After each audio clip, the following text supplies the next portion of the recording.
brand new day has arrived. Good day, everyone, especially to the wise judges, inspiring teachers, and wonderful friends who gathered here. My name is Almira, Gayatri, participant number 23, and the story I'll be sharing with you today is about an animal from Borneo, Pasut Mahakam. Enjoy the story ahead. Once upon a time, in a village along the Mahakam River, there lived a loving couple blessed with a son and a daughter.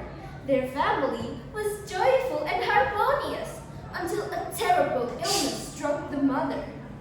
Despite every effort to heal her, her condition just worsened and she eventually passed away. Her death picture was a devastating blow, especially to the father who loved her deeply. Consumed by grief, he spent his days in tears, neglecting everything around him. The dwindling firewood, the drying fields, and even his own children. Their home and themselves became unkempt, and the children grew thinner each day. At the start of harvest season, the villagers held a celebration to give thanks for their crops. There, the father noticed a dancer with graceful movements and captivating beauty. Batum, Batum, night after night, he returned, finding himself more and more drawn to her elegance. It's a beautiful night. We're looking for something dumb to do. Hey baby, I think I wanna marry you. Is it the look in your eye, or is it just dancing jewels? Who cares, baby? I think I wanna marry you. They began spending time together, and before long, he proposed. Though he may knew little of her background, he was enchanted and decided to marry her. With his new wife around, the father seemed to find a new purpose. However, unknown to him, her true nature soon emerged after their marriage. While the father was away working, his new wife turned cold. She assigned the children relentless chores, beginning with simple tasks like washing dishes, which quickly grew into doing all of the household work.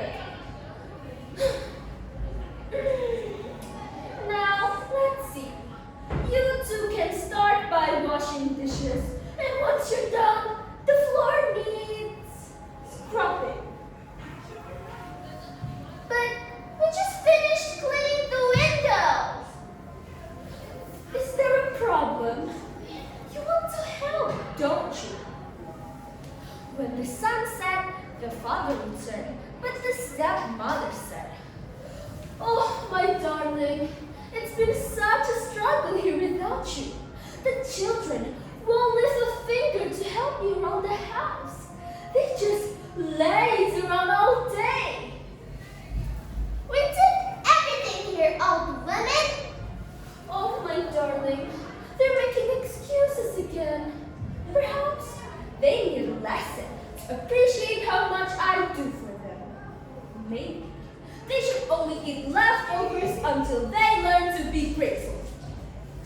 The chores became more extreme. One day, she sent the children to gather firewood from the forest, a job meant for adults, and they weren't allowed to return until they filled a whole basket. Exhausted but determined, they completed the task only to be met with yet another leftover meal. The next morning, the stepmother demanded twice the amount of firewood. And again, without breakfast, struggling, they managed to fill one basket by nightfall, but feared returning home without finishing. So they decided to sleep in the forest, hungry and cold. At dawn, they woke and immediately began collecting more firewood, growing weaker each passing hour. They eventually collapsed When they woke, they found themselves under a shady tree in a place full of wild fruits. They ate until their hunger was sated, then completed their chore. When they returned home, they were shocked to find the house empty. Their parents and nearly all their belongings were gone. Where is everything? Mom?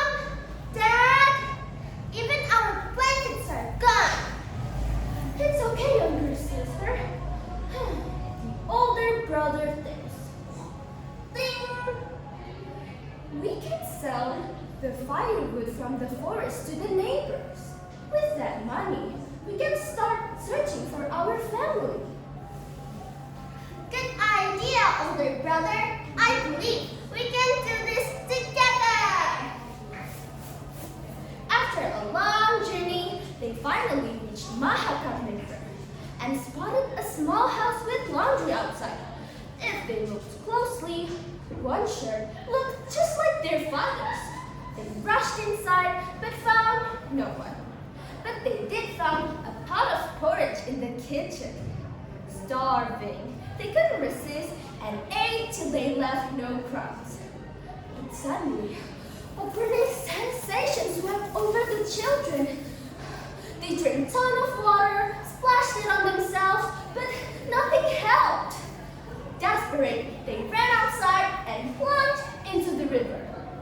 Just then, the stepmother and the father returned home.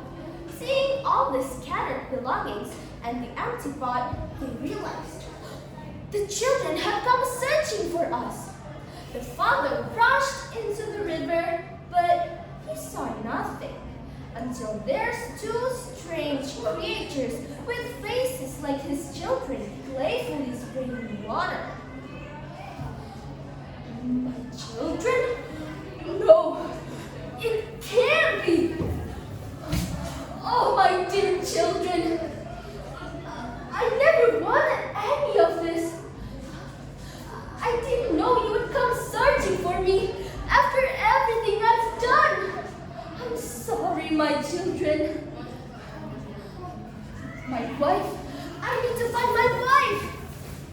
As he rushed back inside to ask the stepmother for help, she vanished without a trace, leaving him alone with his guilt. The father rushed back outside, watching the creatures he believed to be his children playfully swim in circles, joyfully greeting him, yet forever changed. The end.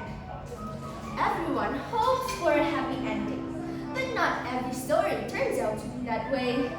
The Basut Mahakam symbolizes how challenges can transform us.